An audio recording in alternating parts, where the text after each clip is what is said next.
안녕하세요. 저는 결혼한 지 3년 다 돼가는 30대 초반 여자입니다. 저는 어려서부터 엄마 껌딱지라는 소리를 들을 만큼 친정 어머니랑 가깝게 지냈어요. 그래서 저는 결혼하고 나서 저희 시어머니 되실 분과도 저와 엄마의 관계처럼 그렇게 가깝게 지내고 싶었어요. 제가 사랑하는 남자의 어머니이니까 그 정도는 할 수 있다고 생각했어요. 제 고향은 대전이에요. 하지만 서울로 대학을 다니게 되면서 기숙사 생활을 했습니다. 그리고 대학교 3학년 때는 영국으로 유학을 가기도 했고요. 대학을 졸업한 후에는 서울에 있는 회사에 취업을 했기 때문에 부모님과는 줄곧 떨어져 지냈습니다. 그래서 매일매일 부모님과 최소한 전화 한 통씩은 했어요. 어제도 통화했는데 오늘 하루도 또 할 이야기가 많았고 시시콜콜한 이야기를 많이 했거든요. 그러는 동안 저에게는 남자친구도 생겼어요. 남자친구는 말수가 적고 조용한 성격이에요. 회사에서 선배 소개로 만난 남자친구와는 1년의 연애 끝에 결혼을 약속하게 되었습니다. 결혼식까지 어려움 없이 모든 것이 원활하게 진행되었어요. 다른 친구들은 결혼 이야기가 오가기 시작하면 시댁에도 자주 오가고 하던데 저는 그런 건 없었어요. 저는 그게 시모가 다 저를 배려해서 그런 건 줄로만 알았습니다. 그런데 그게 아니었어요. 신혼여행을 다녀와서 시댁에 인사를 드리러 간 날이었습니다. 시모는 저를 앉혀놓고 말하길 딸은 딸이고 며느리는 며느리라고 생각한다며 자신에게는 딸 같은 며느리는 필요 없다고 하시더라고요. 저는 그저 며느리 도리를 잘하고 남편을 잘 섬기면 된다고 하시더군요. 저한테 당부할 이야기가 있다고 하시더니 바로 저거였네요. 처음에 저는 솔직히 시모가 농담하시는 줄 알았어요. 그래서 아니에요. 어머님, 저는 어머님과 가깝게 지내고 싶어요. 라고 애교를 부렸습니다. 그런데 시모가 정말 정색을 하면서 요즘 TV에서 딸 같은 며느리 어쩌고 하는데 난 내 며느리가 나한테 그렇게 기어오르는 게 싫다고 하시더라고요. 순간 얼마나 분위기가 싸해지고 전도 거기서 얼마나 무안하던지요. 옆에서 다 듣고 보던 남편이 엄마 왜 그래라며 상황을 수습하려고 했지만 저는 정말 서운하고 속상했어요. 그렇게 그날 밤 집에 돌아와 곰곰이 시모의 말을 곱씹어보고 그래, 내가 생각하는 며느리 도리만 잘하자고 마음먹었습니다. 제가 생각하는 며느리 도리라는 건 시어머니께 알리거나 상의할 게 있으면 제때 연락을 드리고 생일이나 명절 잊지 않고 잘 챙기는 정도였어요. 며느리 도리만 잘해도 언젠간 내 진심을 알아주시지 않을까라는 미련한 기대도 놓지 못하고 있었고요. 사실 제가 어디 가서 미움받은 적은 없었는데 시모가 먼저 저렇게 선을 그어버리니까 어떻게 해야 할지 잘 모르겠던 것도 있었습니다. 한 번은 무슨 일이 있어서 시댁에 간 적이 있는데 시모가 썩은 배를 잔뜩 버리고 있었습니다. 저는 이게 다 뭐냐고 여쭙고 시모는 명절에 배가 너무 많이 들어와서 신우 좀 나눠주고 했는데도 다 못 먹었더니 이렇게 상해버렸다고 하시더군요. 시댁이랑 저희 집은 참고로 차로 15분 거리입니다. 이렇게 버리실 거면 저희한테도 좀 가져가라고 전화 한 통만 해주셨으면 어땠을까 싶더라고요. 저에게는 냉랭한 시모였지만 본인 자녀들과의 관계는 저와 친정어머니의 관계랑 비슷한 느낌이었어요. 특히 신우는 차로 1시간 거리에 살았기 때문에 친정에 자주 오지는 못하는 것 같았지만 연락은 매일같이 하는 것 같더라고요. 신우는 저와 동갑으로 아직 미혼이고 현재 유치원 방과후 교사로 일하고 있었어요. 하루에 4시간 정도만 하는 일이라 체력적으로 크게 힘들지 않다고 했고요. 다만 머리가 넉넉지는 않다고 들었습니다. 결혼한 지 6개월 정도 지났을 무렵 저는 회사 생활을 정리하고 작은 클레이 아트 공방을 차리기로 결심을 했습니다. 다행히 집 근처 상가에 적당한 매물이 있었기에 과감하게 도전해보기로 했어요. 시어머니께 그래도 말씀을 드려야 할 것 같아서 상황을 설명드리니 시모는 여전히 남편 잘 챙기고 며느리 도리만 소홀하지 않으면 네가 뭘 하건 나는 신경 쓰지 않는다고 말씀하셨어요. 그러자 남편이 옆에서 저에게 그러면 자기는 이제 퇴근하고 나서 와이프가 차려주는 따끈한 밥상을 매일매일 받을 수 있는 거냐고 묻더라고요. 제가 나 지금 놀려는 거 아니고 새로운 사업을 시작하는 거라고. 나도 남편이 차려주는 따끈한 저녁밥상 좀 받아보고 싶다고 하니까 입을 대빨 내밀더라고요. 하지만 저도 지지 않고 저녁은 돌아가면서 시간 되는 사람이 하자고 버텼습니다. 결국은 제 말대로 하기로 했고요. 물론 시모한테 크게 한 소리 들었습니다.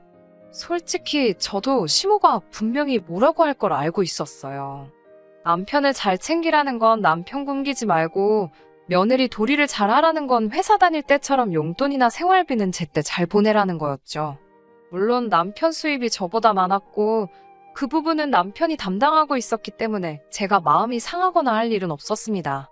게다가 다행히 공방은 입소문이 나면서 그럭저럭 회사 생활 때와 비슷한 수익을 내고 있었어요. 저도 절대로 가벼운 마음으로 시작한 일이 아니었기 때문에 감사하며 더 열심히 운영했습니다. 그러다 얼마 전 시모가 계단에서 넘어졌습니다. 시장에 가려고 아파트에서 나오는데 엘리베이터가 고장이라 계단으로 가신 게 화근이었지요. 반질반질하게 물 청소된 계단을 미끄러지면서 무릎을 다치셨다고 하더라고요. 수술도 해야 하고 입원도 해야 한다고 들었습니다. 최소 2달은 넘게 병원 신세를 지어야 한다고요. 사실 시부는 남편이 어렸을 때 돌아가셨고 그 이후로 시모가 남편과 신우를 키웠어요. 그렇다 보니 시모에 대한 남편의 사랑은 굉장히 극진합니다. 그래서 저도 남편하고 신우한테 고생이 많겠다고 했어요. 당연히 그 둘이 할 거라 생각했습니다. 그런데 막상 병원 생활이 시작되니 시모가 저에게 병수발을 들라고 하네요. 그동안 딸 같은 며느리는 필요 없다고 그렇게 몇 번이고 칼같이 선을 그으시던 분이 저에게 툭하면 전화를 해서는 왜 안 오냐고 물으세요. 그리고 덧붙이는 말씀이 신우는 너무 멀리 살고 네 남편은 회사 생활을 하니 제일 움직이기 편한 네가 오는 게 좋지 않겠냐는 거예요. 저 역시 하는 일이 있으니까 안 된다 하고 간병인을 쓰자고 했어요.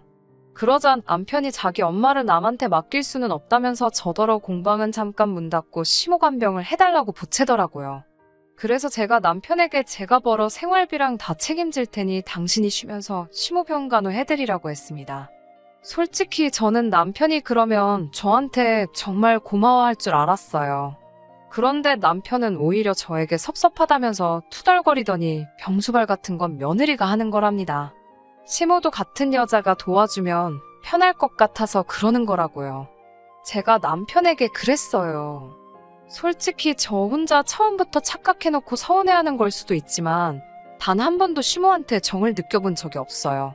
정말 말 그대로 남보다 못한 사이이죠. 그런데 이제 와서 저더러 간병을 하라니 너무 염치 없는 거 아닌가 당황스럽더라고요. 남편, 신우 그리고 시모 너나 할 것 없이 간병인도 싫다. 휴직도 못한다. 손사래를 치더라고요. 저더러 너는 따로 휴가 눈치 볼 필요도 없고 혼자 일하니까 퇴근 시간 조절도 할 수 있지 않냐면서 왜 이렇게 매정하냐고 묻더라고요. 저더러 이기적이고 정 없는 사람이라고 저 같은 여자랑 못 살겠다 하더라고요. 그런 남편을 보면서 저도 제가 왜 이렇게 글러먹은 사람하고 결혼한 건지 이해가 안 되더라고요. 그래서 이혼하자고 했어요. 처음으로 공방문을 2시간 일찍 닫고 집에 와 남편 짐 싸서 문 앞에 던져놓고 현관문 비밀번호를 바꿨습니다. 결혼할 때 집은 제가 살던 전세집에 남편은 냉장고랑 텔레비전만 들고 왔어요. 그런데 막상 이혼하자고 제가 나서자 남편이 이런 이유로는 이혼을 못 해준다고 난리를 쳤어요. 병간호에 대해 남편이 말하길 시모가 옆병상 며느리가 시모한테 헌신하는 모습을 보니 요즘 저런 며느리가 어디 있나 싶어서 부러워하셨더래요. 그러면서 정말 저한테 공방문을 닫게 하고 병원에만 있게 하려는 생각은 없었다고요. 제가 너무 단호하게 싫다고 해서 제 고집도 꺾어보고 싶고 말이라도 그래 내가 병수발 들게 하면 자기가 됐다고 하고 시모께는 며느리가 어머니 모시고 싶다 하는데 자기가 못하게 할 참이었다고요. 저 같은 호구를 놓치는 게 아쉬웠는지 남편은 갑자기 미친 듯이 저에게 매달리더라고요. 하지만 남편의 궤변을 더 이상 들어주기도 싫었고요. 저는 그저 남편에게 시모간병 잘하고 앞으로 잘 지냈으면 좋겠다고 인사하고 뒤도 돌아보지 않았습니다. 남편은 그럼 자기 어머니는 어떡하냐고 거의 오열에 가까운 눈물을 보이더라고요.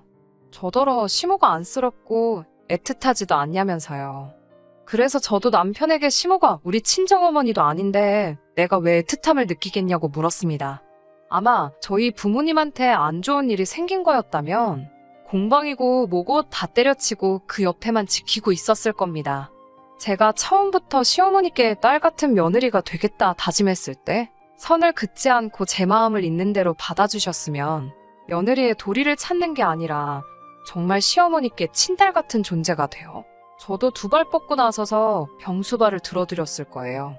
하지만 저는 딸 같은 며느리도 아니고 일개 며느리일 뿐이었잖아요. 그런 저에게 이제 와서 염치 없이 왜 병수발을 들라고 하시는지 도저히 이해가 안 됩니다. 저는 쉼없게 자식 두 분한테 자식 도리를 잘 지키라고 가르쳐 주시라고 한마디 하고 모두가 보는 앞에서 이혼 도장을 찍었습니다. 시어머니도 남편도 신우도 이 상황에 분개했지만 그 좋아하는 자식들 냅두고 저한테 수발을 들라고 하는 상황이 억지인 건 자기들도 알고 있는지 이혼을 선언한 제 앞에 아무 말도 잊지 못하더라고요.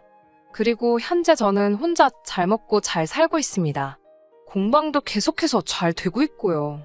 제가 수발을 들지 않았다면 앞다투어 시어머니 돌볼 거라고 생각했던 두 여자들은 결국 어찌할 방법을 찾지 못해 제가 애초에 제안한 대로 간병인을 구했더라고요.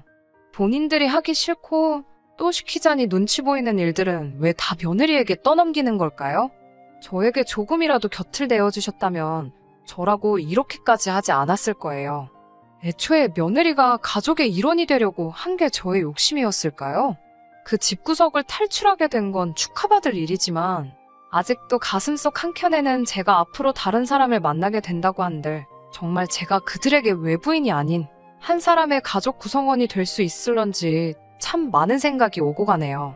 밤 공기가 아직 싸늘한데 기분이 괜히 싱숭생숭해져서 사연 한번 적어보았습니다. 끝까지 들어주셔서 감사하고요.